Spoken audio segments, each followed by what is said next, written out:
Hello, my name is John Stoltz, Director of Customer Experience for ASCM, and I'll be your host for today's webinar, Sales and Operations Planning in a COVID-19 World. I'm pleased to be joined with Don Sheldon. Don is a globally recognized supply chain professional and author of 6 books, including World-Class Sales and Planning Operations. He has over 35 years in business management, including Fortune 500 executive level, general management, and marketing and production. In 2013, he accepted an appointment at Binghamton University School of Management as a lecturer in operations management. It's now my pleasure to welcome Don. Well, thank you. Hopefully we'll have some fun today. We're going to talk about a pretty current topic. What I'd like to accomplish during this session is a few things. And I'm going to start with an understanding of what I believe and have observed as robust sales and operations planning. I think that's necessary because if I only talk about how it's changed, we might not all be starting from the same position. So I'm going to go through S&OP as it should be done. I want to reference current events in the supply chain, certainly the impact of all that we're going through right now. As we all know, as everybody who's listening understands, it's had a huge impact on supply chain and on consumer customer service, etc. And just for fun, I've sort of become an expert on toilet paper recently. Just out of curiosity, I've done a lot of studies, so I'm going to take a short break in the middle to talk about a very specific effort in this COVID and how it's affected supply chain, and talk about toilet paper. We'll talk about the environment of global pandemic and scalability. Some of you should be familiar with that word, scalability. It's we find it throughout the APICS certification body of knowledge. Scalability is one of the key focus areas, I believe, that makes the current environment helped by good S&OP process. We'll talk about how that S&OP process can be even more valuable, and at the end, our objective is to take some questions. So I always start every discussion with the business model and understanding how information and cash and decisions are made in the business, especially in operations and supply chain management.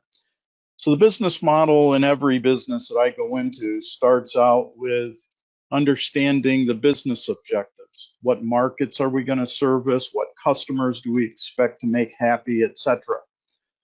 That direction drives 2 different specific areas. One is the customer side, which is the sales planning, and that's understanding what customers are wanting and how they want it and when they want it. And then the other side is the fulfillment side, which most of us on this call are probably most familiar and involved with deeply. And that's the idea that capacity, if we're going to have, as we mentioned before, scalability, and we're going to have capacity to meet risks in our environment, then these are decisions that probably need to be made by top management. So these top 3 boxes are really the top management planning process that's reviewed monthly. The outputs of this process are the production plan rates by product family that are going to drive the master schedule. So we might think of that like tack time.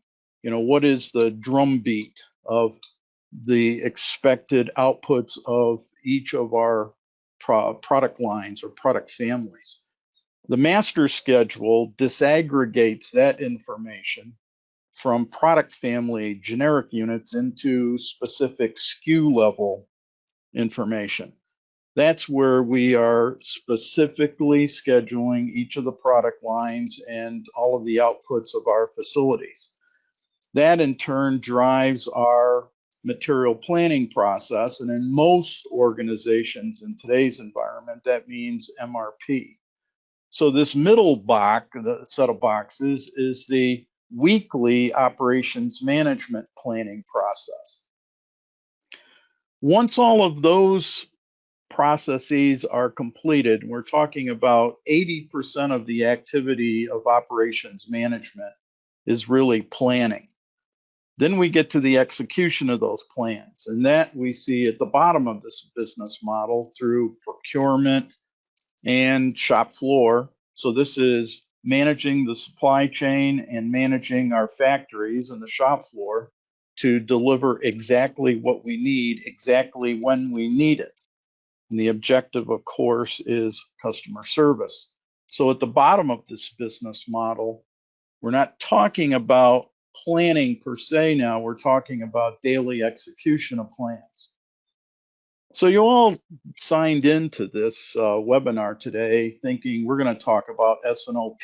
So where is S&OP in this whole process? And it's right back at the top of the business model.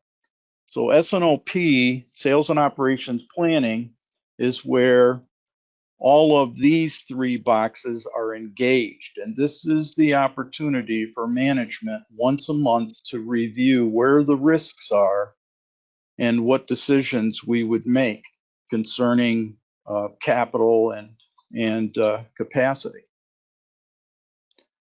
So the S&OP agenda, when it's done correctly, this is what I've seen in my travels. First of all, we're going to be talking about risks. I have always said that if I could only use 2 words to describe the sales and operations planning process, those 2 words that I would choose would be risk management.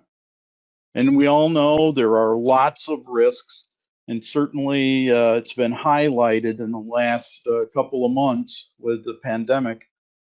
But this is the right place where top management should be addressing these risks.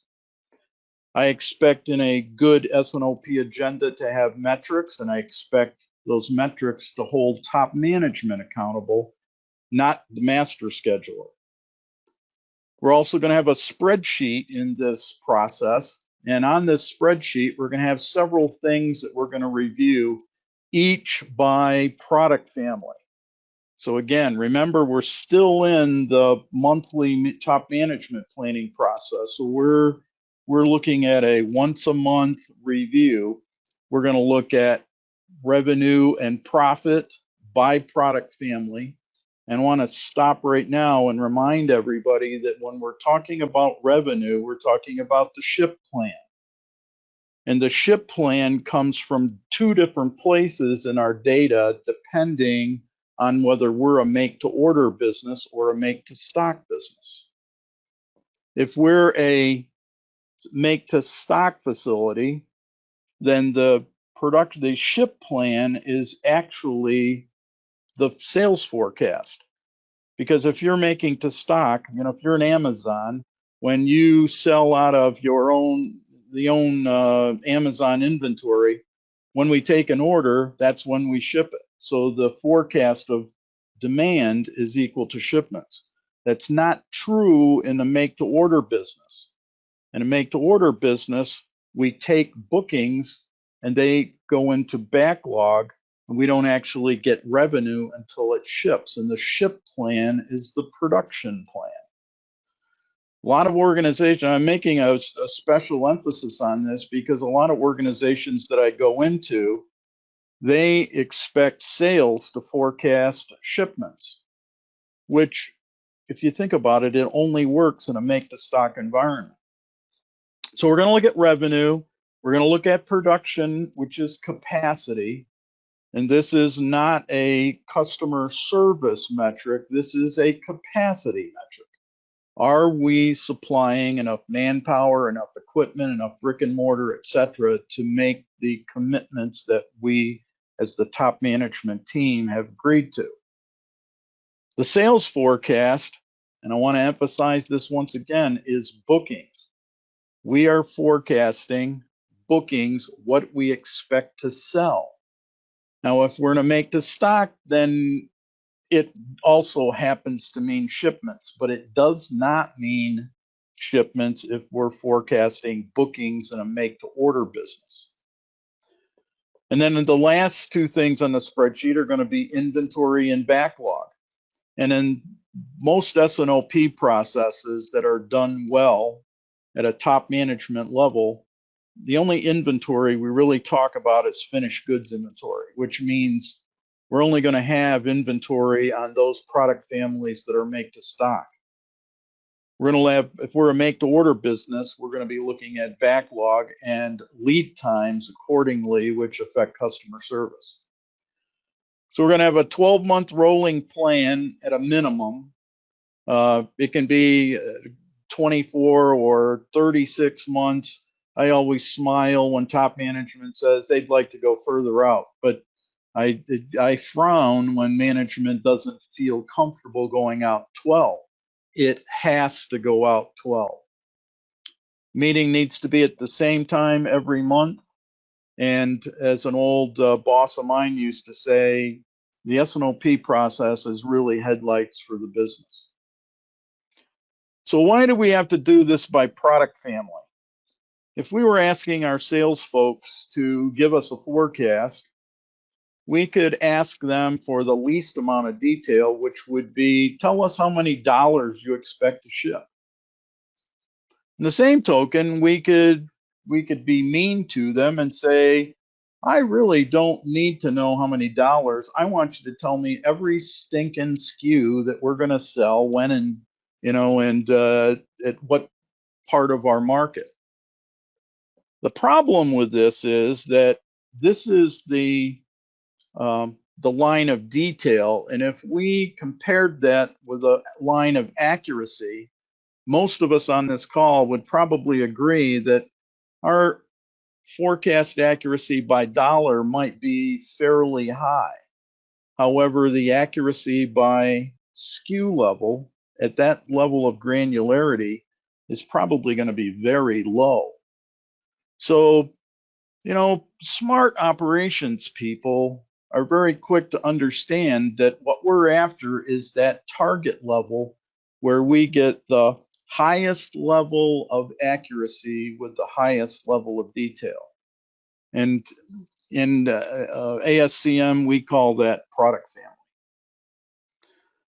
So let's talk about risk on this sales planning side. Where does the information come to understand risk? It starts with the business planning process. What markets, what products, customers, etc., economic assumptions, even sustainability drivers. All of those things have an effect on how and who we sell to. The second piece is marketing. Marketing is affecting customer behavior. In marketing, you're trying to make customers act differently than they might otherwise have acted. Usually, you're trying to get them to buy something that they haven't bought in the past.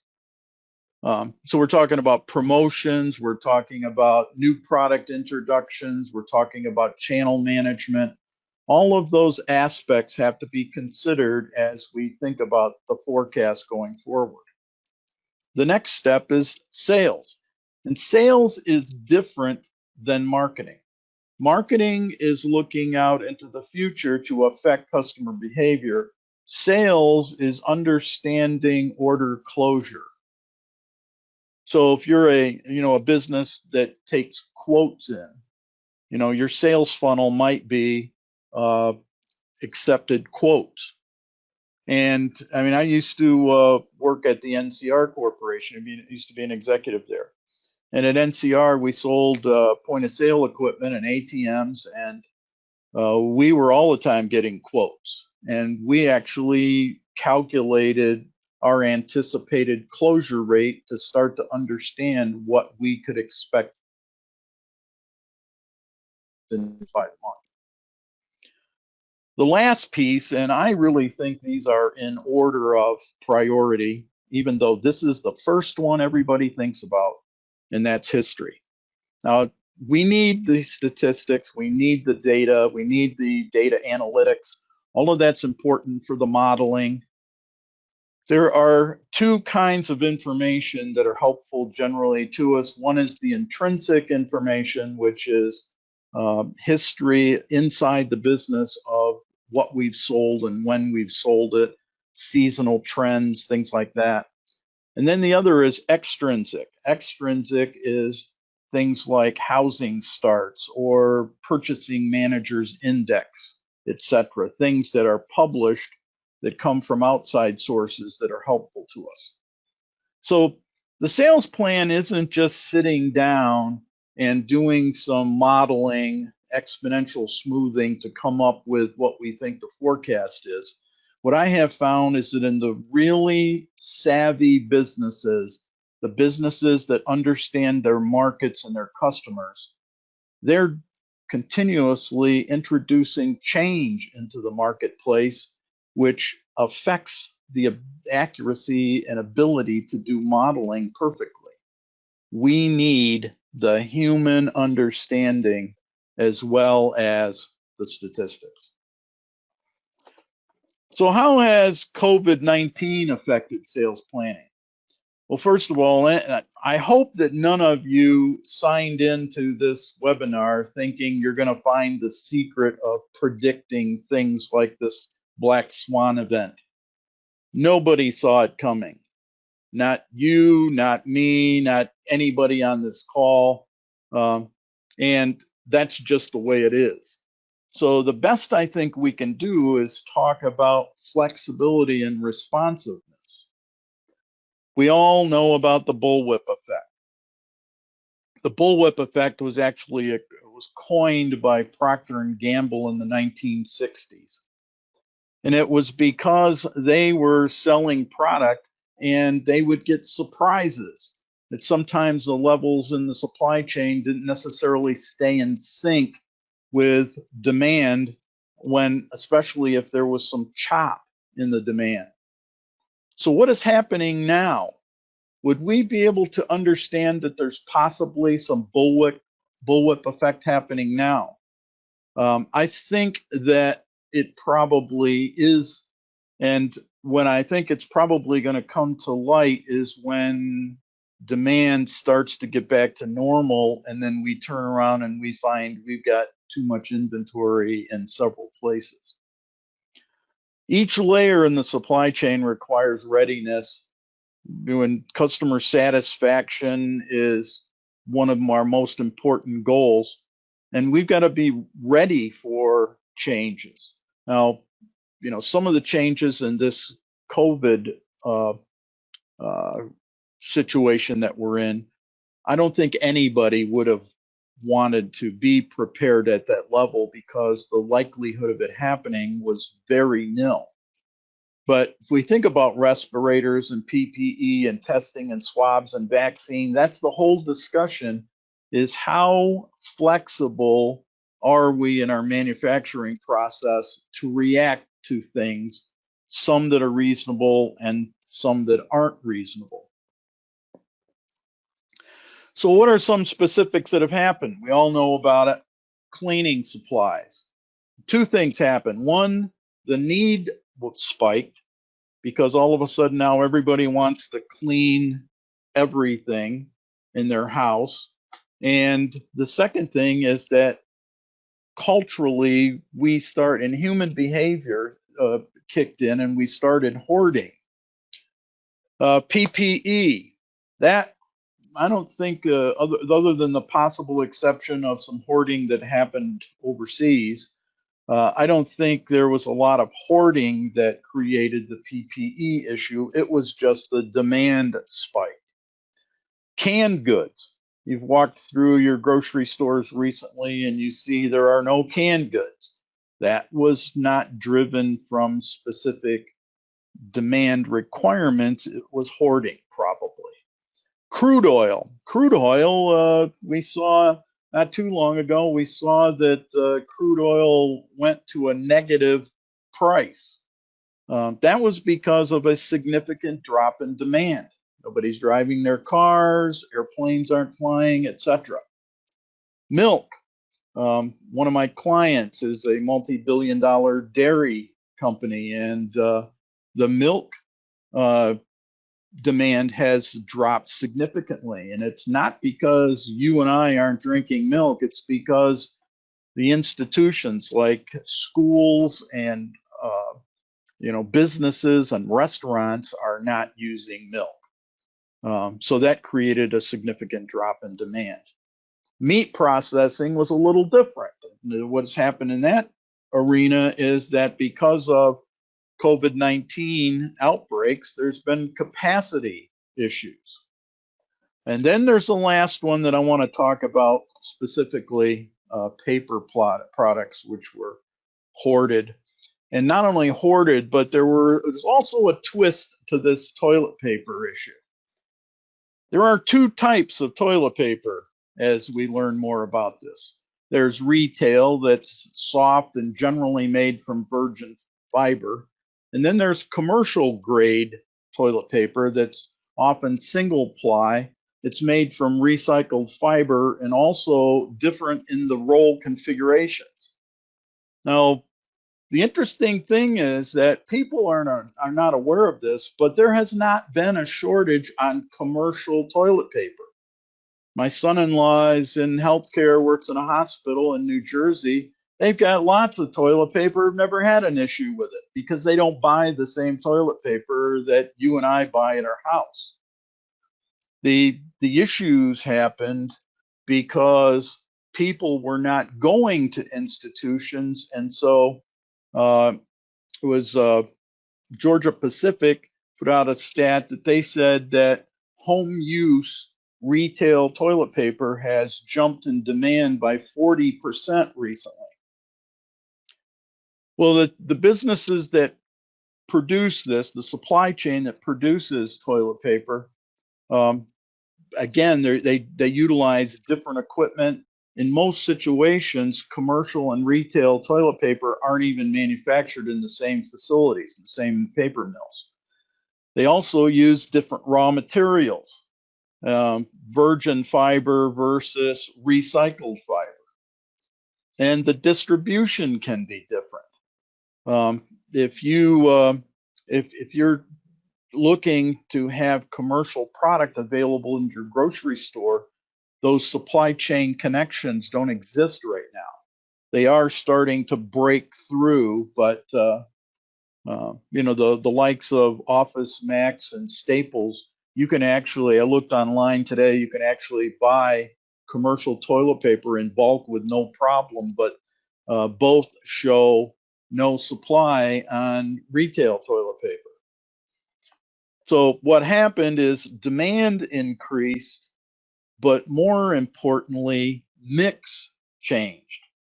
So think of it like, right now bars are closed. And so the demand for kegs has almost completely gone away. But we have where I live, we have a aluminum can manufacturer, and they can't keep up with demand. And it's because all of the people who were buying beer served out of kegs are now buying their beer and taking it home in a tin can.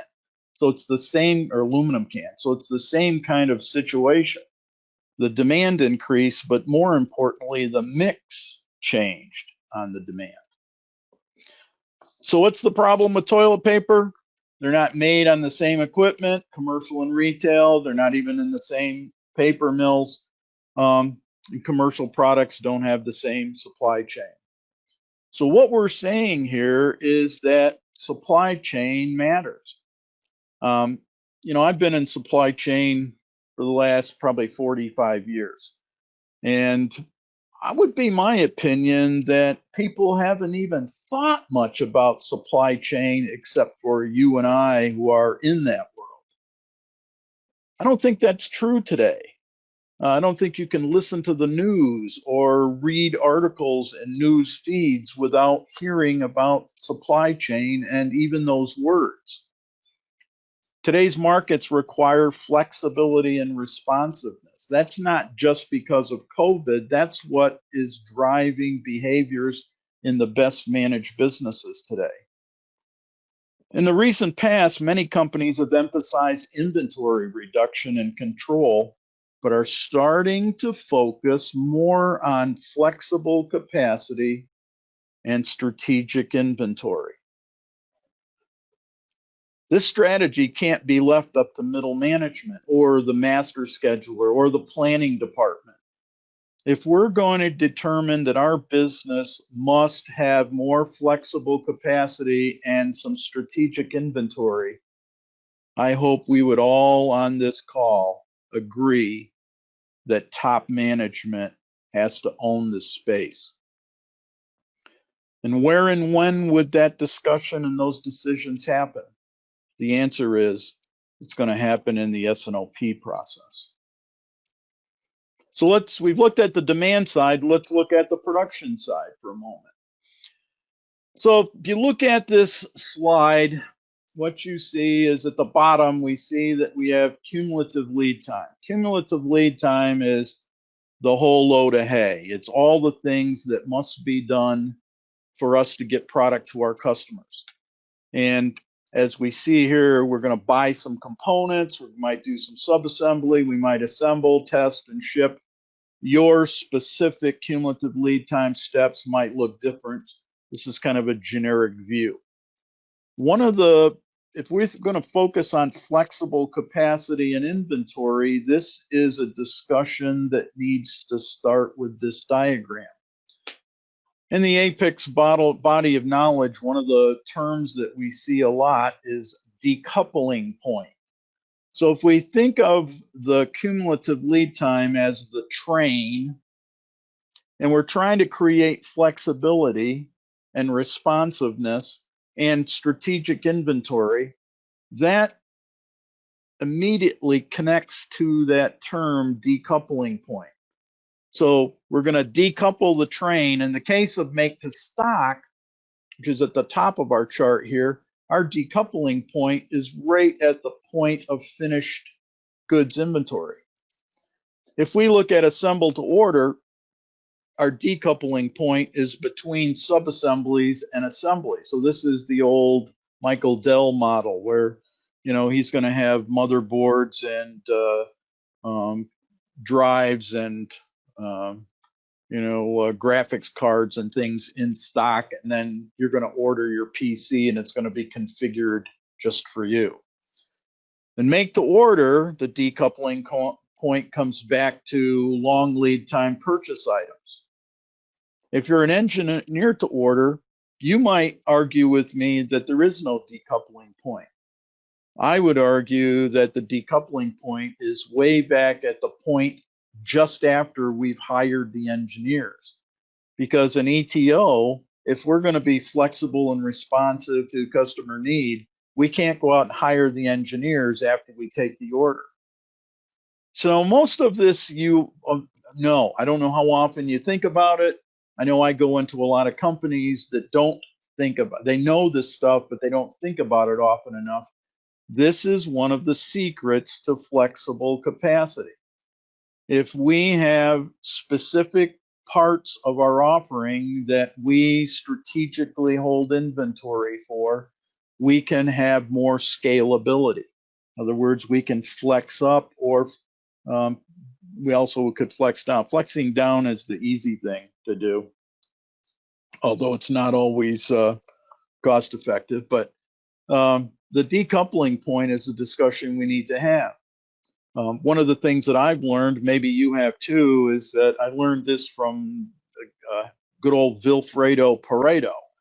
Vilfredo Pareto taught me that every time I go into a client business, almost every time, 80% of the volume out of that business is only 20% of the configurations.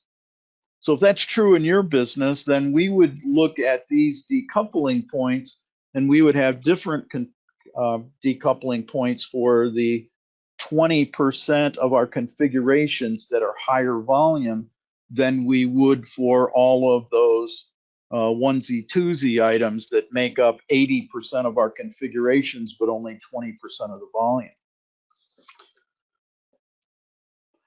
So Inventory is a top management decision. How much inventory should we have and when do we want it? So let's talk about a seasonal business for a moment. And that's the green line that we see here. As I look at this, I think about a favorite business that I worked with, Matthews Archery out in Wisconsin. Did a lot of consulting with them, very well managed business. And they would follow a model like this. Now, if you sell archery equipment, most of your demand is going to come from a couple of demand spikes. One is hunting season. The second is the holiday at the end of the year, Christmas, Hanukkah, that kind of stuff. So what they would do is they would do what's called hybrid, and they would build some of their inventory in the beginning of the year. And as the season started to peak, they would also bring up their production level, but not at the level of peak because they would burn off some of the inventory that they had built in the first quarter. And then the objective is, like most seasonal businesses, we want to end the year with very little inventory. But what about this discussion of scalability? What if we said we would like to have the ability to scale up if something happened? And I'm not talking about a 40%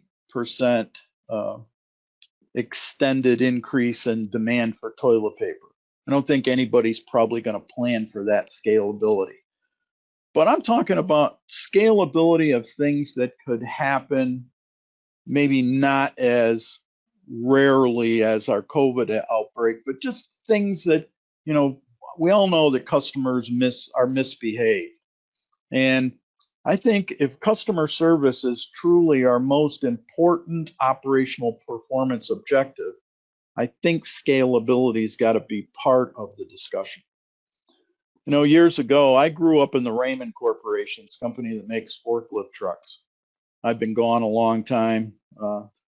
And I spent 23 years there, and I left in the early 1990s. So that tells you how old I am and how long I've been at this. But the CEO at my last years at Raymond, the CEO's name was Ross Cahoon. And when we went to the S&OP process, I was running a division at the time. He made us give him two plans. One plan was what we could go to the bank with, that we had full confidence in our ability to make. And the second plan he wanted was what do we believe was possible? And all the way back to those years, I know it has changed my approach to business because it made me consciously aware of what could happen, or at least I had to think about it. It forced me to think about what could happen. And what am I willing as a top manager? What are we willing to pay for and fund to have that flexibility? Another executive that I worked for, the late Mark Hurd, he most recently was the CEO of Oracle. He used to be my boss at the NCR Corporation. He was the CEO there. And one of the things that he said that impacted my thinking, and I can hear him saying these words right now, he always said that if we had inventory when the customer wants to buy it, boy, do we look smart. And those are words that I think are pretty wise. The focus can't be on how can we run on the least amount of inventory. And I know I teach lean. I've been through Toyota production systems. I actually have even done some consulting with Toyota, some training. But it's crazy for us to think that the objective is just in time with everything we do if we want to have flexibility and responsiveness. So the Raymond Corporation in the 1990s, when I was still there early in the 1990s, Walmart was ordering trucks from the Raymond Corporation. You can see some, if you're not familiar with Raymond, there's some examples down in the right-hand corner.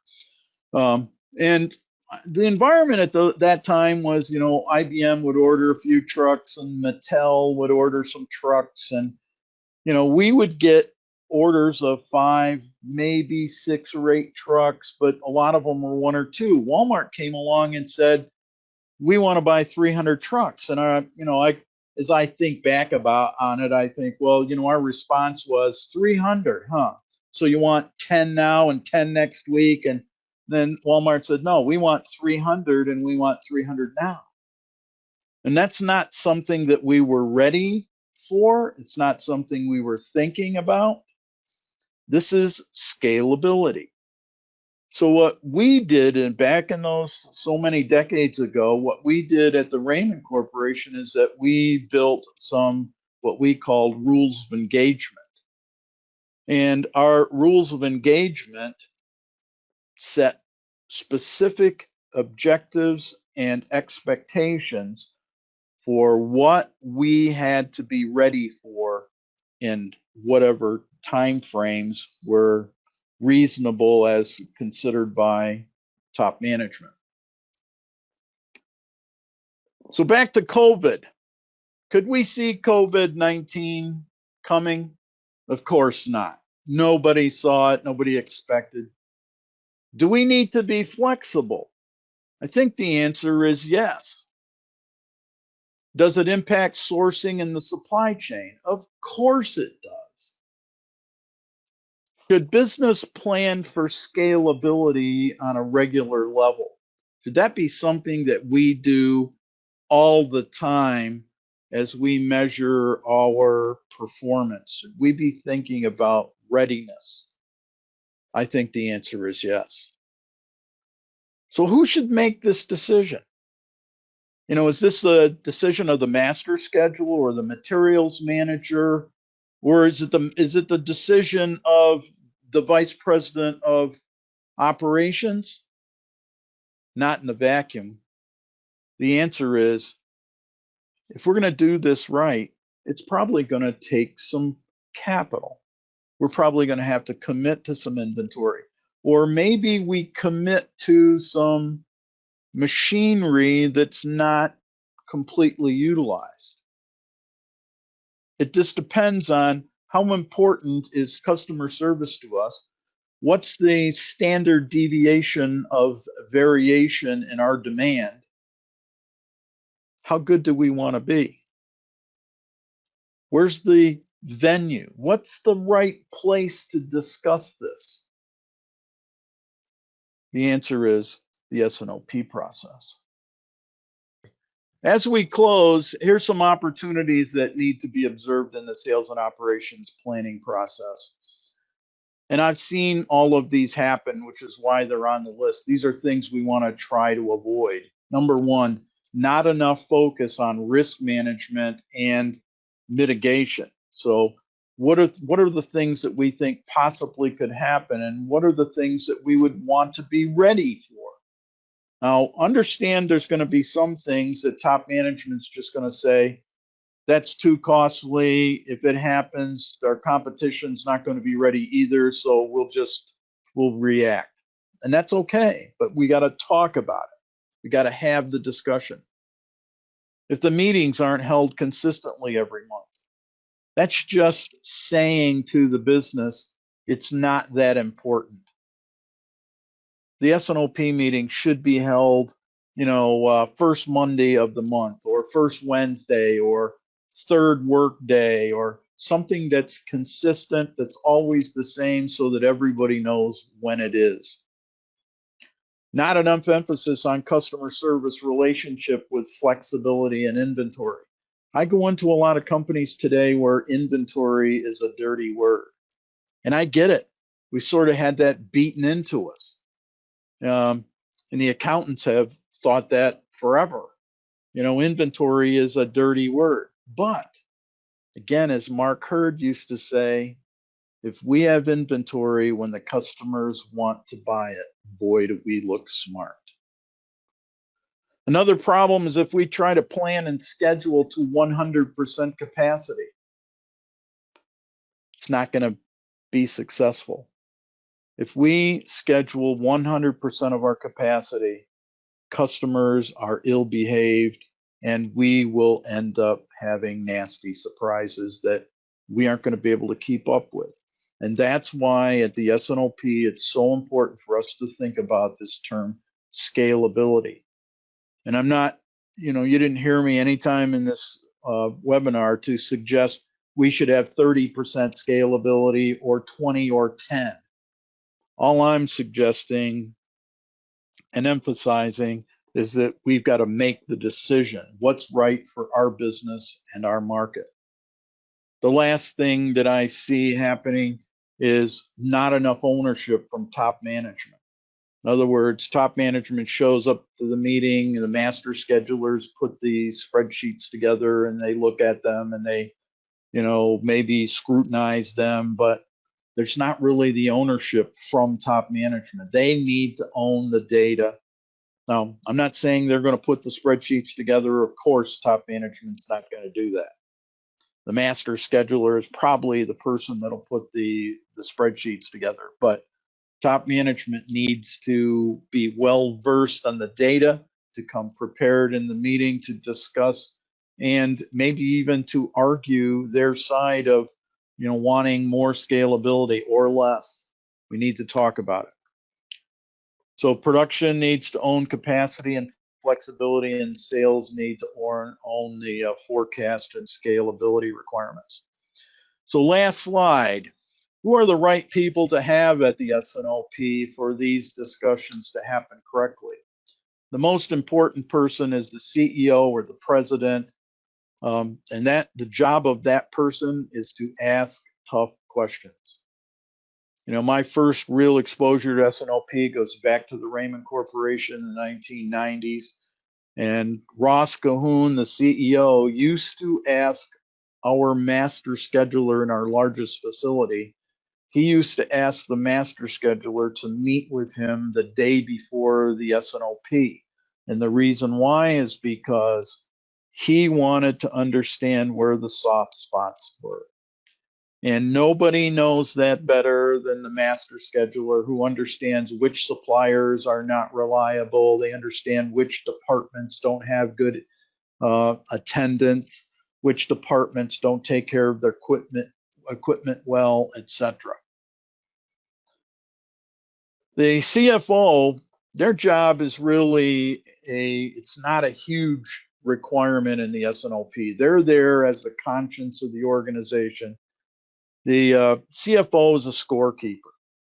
So that person's going to look for mix issues that might have happened during the last month and be the conscience of the organization if there's some obvious shifts in mix coming. But nonetheless, an important figure. The vice president of sales and marketing, they're there to provide and reconcile the demand performance. If we sold what we thought we were going to sell in the last 30 days, then great, very little discussion necessary.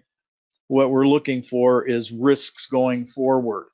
What are do we have new products being introduced? Do we have new customers, big customers that are going to be critical for our success, that are in the wings, ready to maybe close? Those are things that need to be discussed, as well as the scalability requirements. Vice President of Operations, they reconcile the capacity performance. The discussion here is to make sure that we've got enough manpower, enough equipment, enough brick and mortar, enough skill. One of the things that's happening in today's environments, a lot of especially before COVID started, the companies were continuously telling me they couldn't find enough good people with the right skills. I'm going to guess that by a year from now, that's probably going to be the same problem again. Let's hope. The master scheduler I mentioned before. Sometimes I've been in situations where I've asked that we not even have the master scheduler go to the meeting. If I have a preference, my preference is to have them there. The master scheduler knows a lot of the risks and a lot of the opportunities that need attention. So it's good to have them there. But what really is a flaw in this process is when top management continually brings up issues and then turns and looks at the master scheduler expecting the answers. I want the answers from the vice president of operations and the vice president of sales or marketing. So I hope that I've at least triggered some thoughts in your mind, and hopefully you've got you already have those kinds of discussions going on at your S&OP process, and that it's very predictable in its fashions. But with that, I'm open for questions. Great, thanks, Don. Really, really powerful content, and obviously you cover a lot, but clearly it's an opportunity to apply a discipline, right, to to optimize the organization. Start with just kind of in the context of COVID-19, or other black swan events. Will the outcome of this, will it foster more discipline around processes like S&OP? Does this become the kind of that turning point of we weren't doing this, but now we have to, and does it materially change what's happening in organizations? It's a great question, and I offer hope. I think this has been an awakening for a lot of markets. Cleaning products and paper products and PPE. It's as you well know, and we're hearing on the news all the time about discussions of strategic sourcing and where it should be or where it shouldn't be sourced. Those discussions, I can't imagine, are not going to be in the boardroom. And so from a strategic standpoint, and again, strategy, the determination of strategy is a different discussion than the S&OP process. The S&OP process is the monthly operations decisions of how we get to those strategic objectives. Certainly, strategic objectives are going to include all of the lessons learned in this, I hope. But even in the monthly operational decisions through the S&OP, I think there's going to be a lot of talk about, are we ready and what should we be ready for? And I think companies are starting to reconsider this thinking of no inventory and running off, complete dependence on supply chains that sometimes have glitches. Yeah, sometimes, maybe always have glitches would be the better way to think about it. I'm being nice. Yes, certainly. You couple things that you really focused on their particular focus on. One is the role of talent, and obviously, that these situations, demand, a broader, larger pool of talent who can implement, going forward. So what's in your mind, what's the first step for, somebody, demand manager that's out there? What should they be doing to get ready for what's coming, as we assume there's increased adoption? Well, the slide where I talked about what are the inputs to demand planning is the place that I would start. I go into so many businesses that just they have a modeling process. I probably shouldn't say this on this webinar, but I have had several clients that spent a lot of money on demand planning software. And it's only a piece of the puzzle. You can't model your way into excellence. Not if your business is rocking and rolling in the marketplace. If you're introducing new products, introducing new services, if you're looking for different markets to serve and different customers, those things always mess up your modeling. So the best businesses are really thinking about customer expectations. What can we learn? And then, Bill Gates used to say, when asked, do you think customer is always right? He used to say, customer doesn't have a clue. And I think that's part of what we have to understand. If our customer doesn't understand where they need to go, we need to help teach them. And so there's, the forecasting process is complicated, which if you think about it, that really supports this whole discussion of scalability.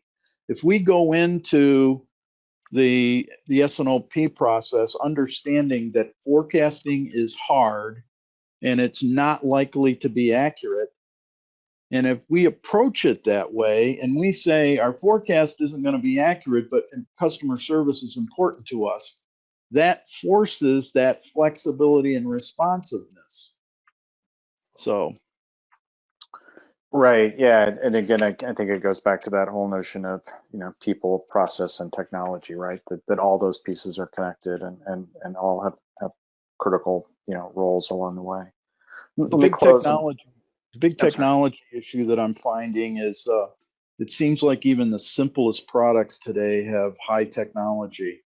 I did a lot of work a few years ago with Electrolux home products that made 80% of Sears Kenmore appliances.